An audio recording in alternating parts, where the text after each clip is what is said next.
terms of the shooting of unarmed people. Some younger people think this is a new phenomenon.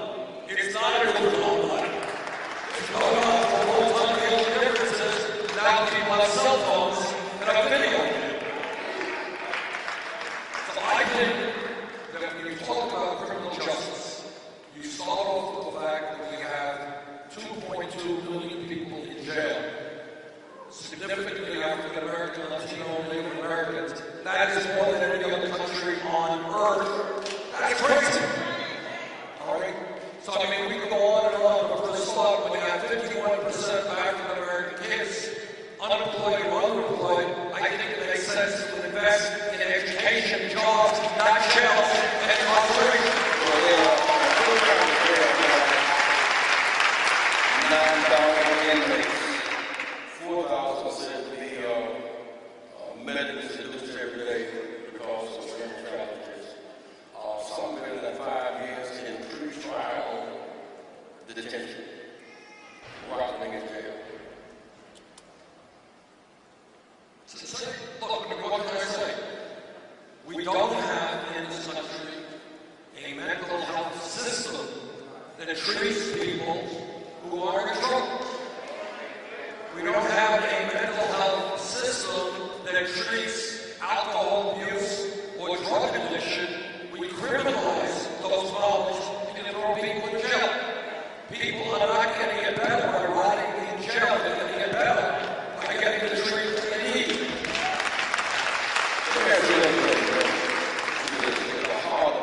There used to be a dream called urban reconstruction model cities. Now they closed public housing and foreclosed private housing, which is most people's first business at home, driving in the tax base crisis. When we have a problem in Baltimore, Chicago, Detroit, we see the transit road and police chief, never the Secretary of HUD and the HHS, Human Services, and Commerce and Labor. We think we need a White House conference on violence and urban economic reconstruction, a comprehensive plan. Absolutely. Absolutely. I was in Baltimore in the neighborhood where Freddie Gray was killed. And what I saw again, like from Michigan, was unbelievable. Here's what you had. In that area, you did not have a grocery store. You understand? In other words, there was not a store where people could go out and buy fresh produce or meat or whatever. All you had is these small mom and pop stores which sold beer and potato chips.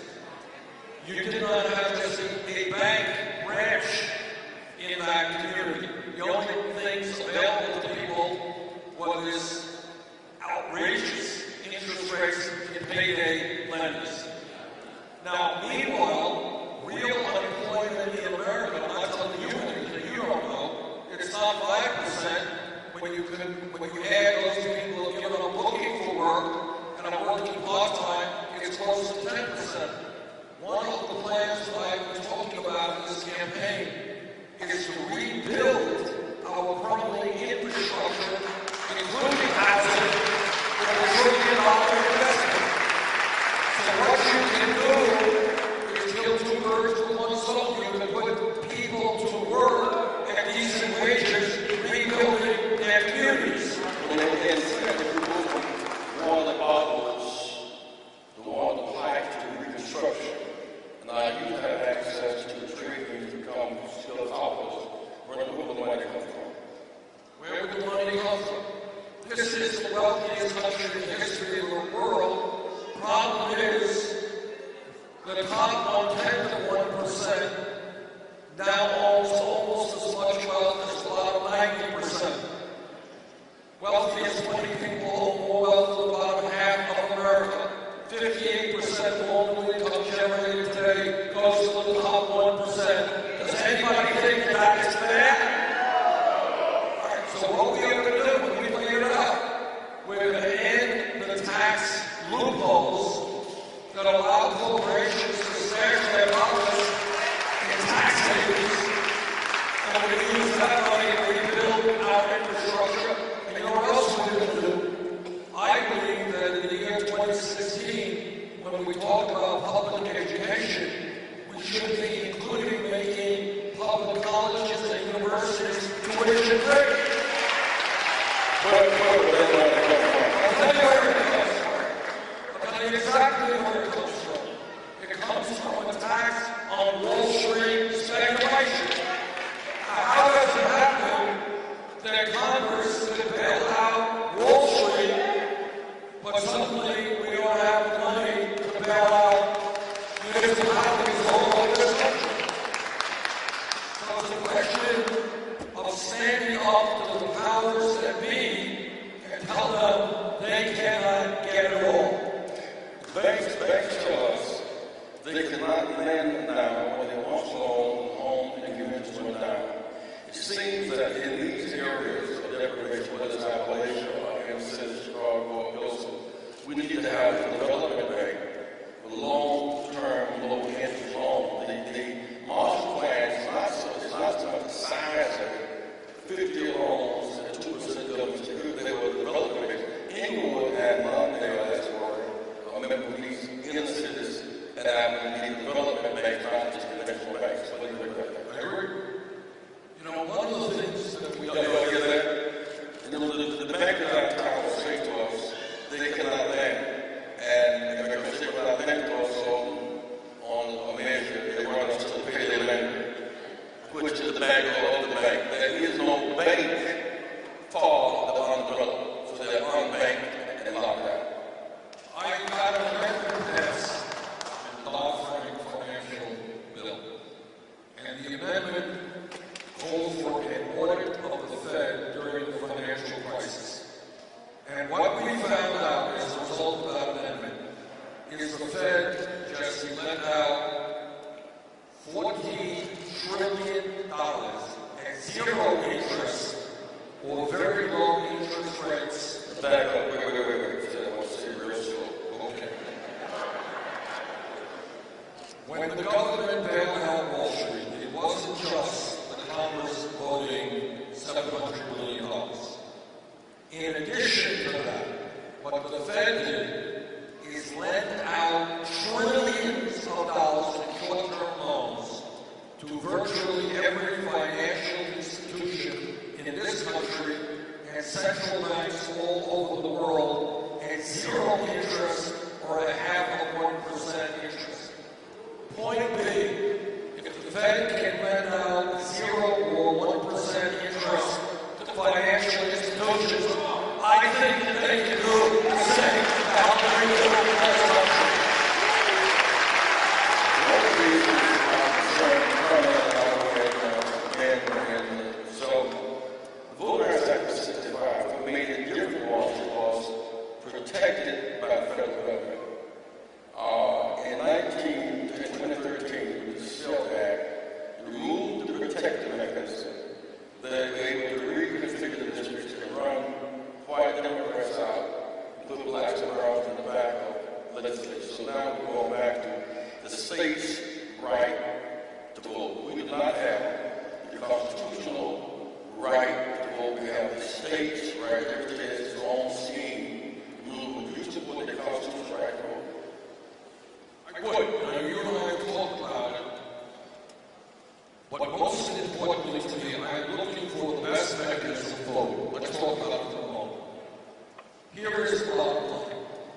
What many other countries do is say, if you are 18 years of age, you are automatically registered to vote. And that is what I'm seeing in this country. No, all kinds of weird ID cards, you have to pay to buy a government ID card, all that stuff. 18, you're automatically registered to vote. Now, tell me how. You know something about it. What is the fastest and best way to get into that goal? When you were born, as a birth certificate. You die, as a death certificate. We know everybody who's 18. You should take political money out of voter registration. Right? And second thing, on-site, same-day registration. Right? If you were to leave in that, get a traffic ticket,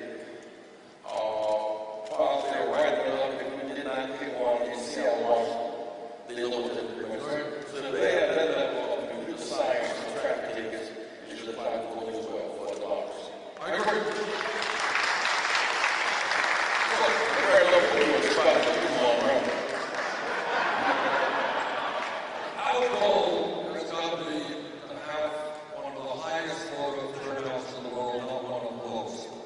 One of the ideas I worked on with Congressman Joe Congress years ago was making Election Day, a Democracy Day, a national holiday.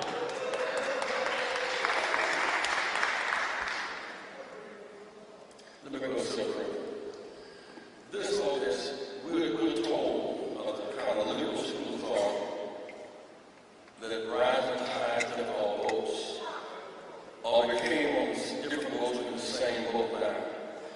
And that is not true. We came on very different boats. Those that landed at Ellis Island, those that landed in Charleston, South Carolina, colonial ships and slave ships, two different ships. One landed as a commodity, one landed free. And now today, we were enslaved for 246 years. Then 4,500 lynchings between 1880 and 1940. There's no plan to target the pride within the form of repair, so we're free but not equal. We used to put targeting those who have been deprived the most. I would support radical efforts to rebuild every community in this country, focusing mostly on those communities that are most hard-pressed. Right now, and again, I feel what is often lost in the discussion in the media is the fact that we are not a poor country.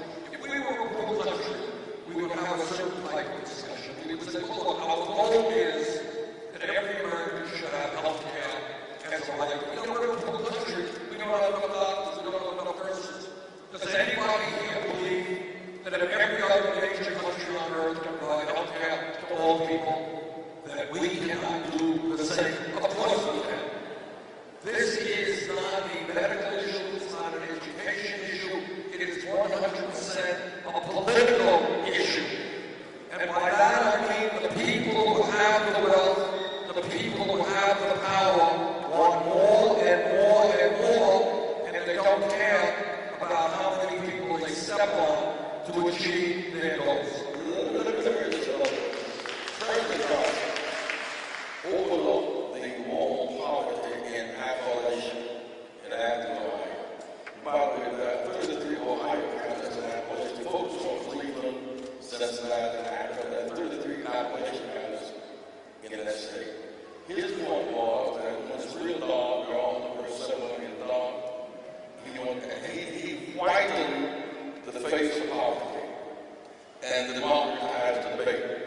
By whitening the face of poverty, we moved the stereotype of poverty. And so, Congressman Clyburn has a bill that goes something like 10, 20, 10 of those areas that have been in poverty for 20 years straight, get a priority investment. There is no compensatory investment not targeted to those, and therefore those jobs comprise, but the votes about them have not fundamentally moved. I think Congressman Clyburn is exactly right. That's what I'm talking about. And that is targeting those communities that have sustained poverty for a very, very long time. And your point, you know, my memory is right, correct. In South Carolina, you mentioned they did not extend Medicaid. Here's a state with a million people in poverty, 200,000 have no health insurance, a $7 billion budget. I mean, at 45% of the state budget is federal. They refused $14 billion, the $7 billion budget, and the hometown of the governor, our hometown hospital closed. You re-raise another question. Should not it be given 45% of federal money to the state? And it is getting federal protection substance rights, highways, airports. Should they have the right to deny people that state a federal plan? I think what is clear is the federal government has a lot of leverage in that discussion. That's not how it's sensitive. There's no federal government money. The economics federal, the Apple